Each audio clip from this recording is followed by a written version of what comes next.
Karong mga oras sa magaposo atong pangumustahon ang sitwasyon sa may Cebu South Bus Terminal kung daghan ba mga pasahero ang manguli nga tos probinsya bisag sirado ang mga sementeryo gumikan sa mando sa ATF o DILG unya long weekend pasad. Makita na to karon live ang report ni Nico Serino. Nico.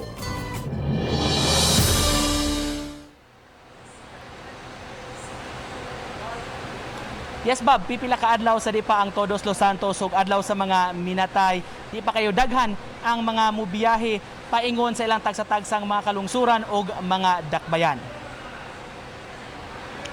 Dinhi sa atong nahimutangan sa Cebu South Bus Terminal, Bob, di pa kayo daghan ang mga pasahero nga nanguli niining mga orasa gilauman sa kadagkuan sa terminal posibleng karong hapon iniglandong karong gabi ug ugma sa buntag ang bulog sa mga pasahero unya nga manguli sa tagsa-tagsa ka mga kalungsuran sa probinsya aron adto magsaulog sa kalag-kalag. Hinuon naglaom na ang management sa terminal nga di kayo daghan gyud ang mamauli karong panahona labi na kay sarado man sab ang mga minteryo sugod karong adlaw dinhi sa tibuok nasod.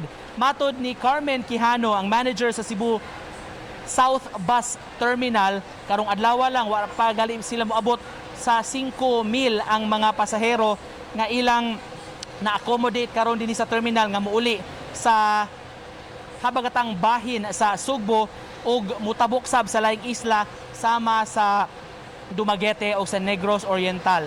Padayon gipatuman dinhi Bob ang hugot nga mga health and safety protocols kay padayon pa man sabta nga nakikumbati ni ining pandemya ug mausab kini ang ilang giauhag sa mga pasahero nga mutuman lang gyud gihapon sa tanan nga mga lagda aron hapsay ra unya ang ilang pagbiyahe. Matod ni Quijano dunay igong gidaghanon sa mga bus kun ugaling mudaghan man ang mga pasaherong manguliay sa ilang tagsa-tagsa ka mga kalungsuran. Atong paminaw ni mahigayuna ang tipik sa pamahayag sa manager sa Cebu South Bus Terminal. Long weekend, nakita na ko karon, I was expecting nga daghan tag pasahero pero ginambuntag until now more minus ka tayo. Tingali tungod this long weekend ang tao mabahin. Pero I expect something nga daghan gid na siguro tomorrow.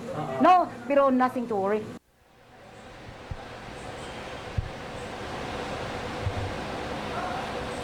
Samtang kini inyong makita ning mga oras sa babaw kini ang pila sa mga pasahero nga mopresentar na sa ilang QR ticket sa di pa gyud sila hingpit nga makasakay o makasaka sa bus nga ilang sakyan paingon sa ilang tagsa-tagsa nga mga lugar. Nabantayan sad nato karong mga higayon na Bob ang help desk nga gimontar di sa lain nga mga ahensya nasab diri ang personnel sa Land Transportation Office aron nga masiguro nga hapsay ang biyahe sa mga pasahero niining kalag-kalag.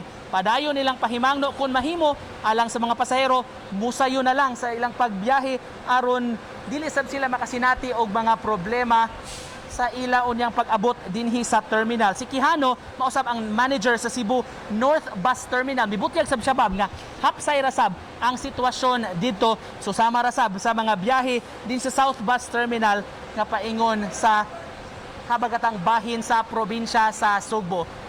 Mao ka ang latest Bob gikan dinhi sa Cebu South Bus Terminal. Dahil salamat Nico Serino sa imong live report.